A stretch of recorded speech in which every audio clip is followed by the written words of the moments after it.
मैं नाम लूंगा, मैं अडानी का नाम इसलिए लूंगा कि LIC में मेरा भी पैसा है, SBI का मैं भी कस्टमर हूँ। प्रधानमंत्री हर एक के बारे में बात करेंगे, 140 करोड़ जनता मेरे पीछे कैसा है ये बताएंगे, लेकिन अडानी का नाम नहीं लेंगे। वाह मोदी जी वाह, कहीं ऐसा ना हो जाए कि उस एक शख्स के चक्कर में 140 करोड़ जनता तुम्हारी हाथ से निकल जाए और आप लोग बस सड़क के ऊपर तालियां। हम तो फूल थे, तुमने हमें कांटा बना दिया और अब इसी कांटे से कहते हो कि चुभना छोड़ दे। नहीं छोड़ेंगे, हम लड़ेंगे, क्योंकि इस मुल्क के ऊपर जितना आपका इख्तियार है उतना इम्तियाज जलील का भी इख्तियार है। अगर आप हमारे साथ नाइंसाफी करेंगे तो हम खामोश नहीं बैठेंगे, हम लड़ेंगे। पता है कि आज फाइनेंस मिनिस्टर हमको इस बात का जवाब दे कि कैसा 38%, कौन सी ऐसी मिनिस्ट्री है जिसके अंदर 38% का बजट कम कर दिया गया है। 1913 करोड़ रुपया आप हमारे गायब कर देते हैं। आप ये उम्मीद करते हैं कि हम खामोशी से इसको बर्दाश्त कर ले करके। लेकिन अध्यक्ष महोदय, ये कितनी गंभीर बात है कि देश आगे बढ़ेगा, लेकिन माइनॉरिटीज के लिए जो बजट दिया गया है 2012 और 13 के अंदर जो बजट था वो बजट इस बार दिया गया, यानी कि देश आगे बढ़ेगा और माइनॉरिटीज पीछे रह गई। ये कब तक चलेगा? अकेले औरंगाबाद जिले के अंदर 1600 ऐसे स्कूल्स हैं जिनके सर के ऊपर बच्चों के क्लासरूम्स के अंदर पक्की छत नहीं है, टीन के शेड के नीचे ये 1600 बच्चे तालीम हासिल कर रहे हैं। उनका कसूर सिर्फ इतना है कि वो किसानों के बच्चे हैं, वो गरीबों के बच्चे हैं, वो मजदूरों के बच्चे हैं। आपके पास 1 साल बचा हुआ है, प्रधानमंत्री जी को कहिएगा कि PM श्री नहीं, उन पूरे स्कूल को हम PM महाश्री नाम देंगे। अगर 1 साल के अंदर ये 1600 औरंगाबाद जिले के स्कूल्स को अगर आप बदलते हैं, अगर 1 साल के बाद अगर ये कर पाते हैं, तो इम्तियाज जलील यहाँ पर खड़े रहकर कहेगा वाह मोदी जी वाह। अध्यक्ष महोदय, 8 फरवरी यानी कि कल के दिन रिजर्व बैंक ऑफ इंडिया ने रेपो रेट 25 बेसिस पॉइंट से बढ़ा दिया है। पिछले 4 मई 2022 को 4.40 हमारा रेपो रेट था। 8 महीने के अंदर 6 मरतबा रेपो रेट बढ़ाया गया है और अब ये रेपो रेट हो गया है 6.50। अब हो सकता है इनमें से कोई खड़े रहेगा और कहेगा कि RBI है, इसका हमारे से क्या लेना देना, बजट से क्या लेना देना। तो सुनिए गौर से, RBI जब रेपो रेट बढ़ाता है तो किसी ने 20 साल के लिए होम लोन लिया है, यानी कि 240 महीने के लिए लोन लिया है और रेपो रेट 2.25% से बढ़ गया है, तो 120 से 160 महीने का एडिशनल EMI उसको भरना पड़ता है। किसी ने 25 साल के लिए यानी कि 300 महीने के लिए लोन लिया है और अगर 2.25% से रेपो रेट बढ़ गया है तो उसे 199 महीने एडिशनल EMI देना पड़ता है। आप कहेंगे कि हमारा इससे क्या लेना देना, यही तो जादू का खेल खेल रहे कि आपने इनकम टैक्स के अंदर रिबेट दिए, बहुत सारे लोगों को खुश किया और सैलरीड क्लास को कहा कि हम तुमको इनकम टैक्स में रिबेट दे रहे हैं, लेकिन अब जिंदगी के साथ भी और जिंदगी के बाद भी तुम्हारा EMI चलता रहेगा, तुम्हारा लोन चलता रहेगा करके ये एक संदेश सरकार ने दिया है।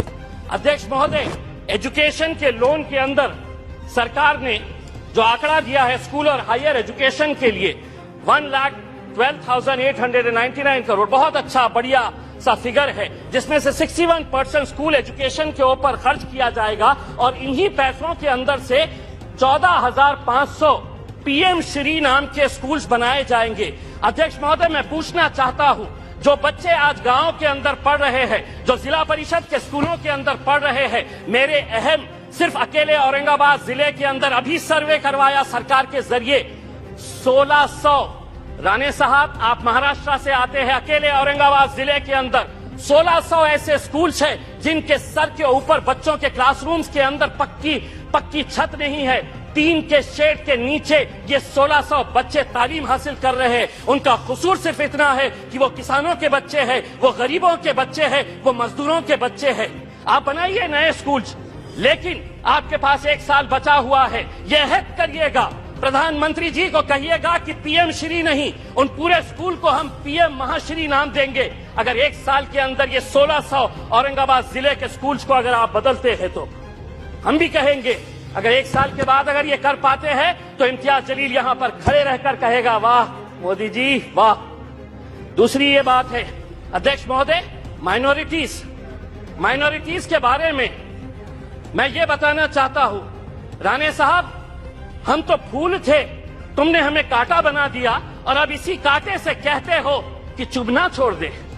नहीं छोड़ेंगे हम लड़ेंगे, क्योंकि इस मुल्क के ऊपर जितना आपका इख्तियार है उतना इम्तियाज जलील का भी इख्तियार है। अगर आप हमारे साथ नाइंसाफी करेंगे तो हम खामोश नहीं बैठेंगे, हम लड़ेंगे।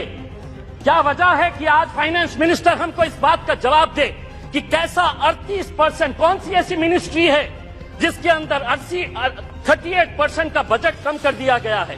1913 करोड़ रुपया आप हमारे गायब कर देते हैं और आप ये उम्मीद करते हैं, अध्यक्ष महोदय, आप ये उम्मीद करते हैं कि हम खामोशी से इसको बर्दाश्त कर लेकर के। मैं आपको बताता हूं कि नीति आयोग की पॉलिसी डॉक्यूमेंट है, the action agenda and the strategy document ने क्या कहा है? Muslims and other religious minorities in India have been lagging in several development indicators, including educational attainment, gender equality and workforce participation. इसके बावजूद भी आप 38% हमारा बजट कम कर देते हैं। 2022-23 के अंदर आपका टोटल बजट जो था उसके अंदर माइनॉरिटीज के हिस्से में कितना आया? तो 0.12%। इस बार जो बजट आपने दिए हैं वो कितना हुआ है? बी अगर देखा जाए तो 0.07%। अध्यक्ष महोदय 2 मिनट। तो ये टोटल एलोकेशन, अध्यक्ष महोदय, ये कितनी गंभीर बात है कि देश आगे बढ़ेगा, लेकिन माइनॉरिटीज के लिए जो बजट दिया गया है 2012 और 13 के अंदर जो बजट था वो बजट इस बार दिया गया, यानी कि देश आगे बढ़ेगा और माइनॉरिटीज पीछे रह गए। ये कब तक चलेगा? मेरी दूसरी बात ये है, अध्यक्ष महोदय, आम आदमी को प्लीज फाइंड अप नाउ। अध्यक्ष महोदय, एक मिनट। GDP, fiscal deficit, monetisation, RE, BE, इससे कोई लेना देना नहीं है। इस देश के अंदर वो सम्मान के साथ कैसा जी सकता है, उसकी फिक्र बस उसे यही रहती है। हम वित्त मंत्री से इस बजट के अंदर ये उम्मीद कर रहे थे कि वो ईपीएस 95 के बुजुर्ग पेंशनर्स के बारे में बोलेंगे, वो किसानों की आय कैसी बढ़ाई जाएगी इसके बारे में जिक्र करेंगी। पूरे देश के अंदर कॉन्ट्रैक्ट, अध्यक्ष महोदय, एक सेकंड, अध्यक्ष महोदय, पूरे देश के अंदर कॉन्ट्रैक्ट वर्कर्स जो थे उनके साथ कैसी नाइंसाफी हो रही। पार्लियामेंट के अंदर भी कॉन्ट्रैक्ट वर्कर्स लगाए जा रहे हैं, उनका पीएफ नहीं भरा जाता, उनका ईपीएफ नहीं भरा जाता, ईएसआईसी का पैसा नहीं भरा जाता है। मैं, अध्यक्ष महोदय, ये उम्मीद कर रहा था कि जाने से पहले इस देश को तंबाकू और शराब मुक्त करके जाएंगे। हम सराय होते आपको इसी बात के लिए, अध्यक्ष महोदय। और हाँ, मैं जाते जाते सिर्फ इतना कहना चाहूंगा, मैं नाम लूंगा, मैं अडानी का नाम इसलिए लूंगा कि एलआईसी में मेरा भी पैसा है, एसबीआई का मैं भी कस्टमर हूं। प्रधानमंत्री हर एक के बारे में बात करेंगे, 140 करोड़ जनता मेरे पीछे कैसा है ये बताएंगे, लेकिन अडानी का नाम नहीं लेंगे। कहीं ऐसा ना हो जाए कि उस एक शख्स के चक्कर में 140 करोड़ जनता तुम्हारी हाथ से निकल जाए और आप लोग बस सड़क के ऊपर तालियां। श्रीमती रिटी पदक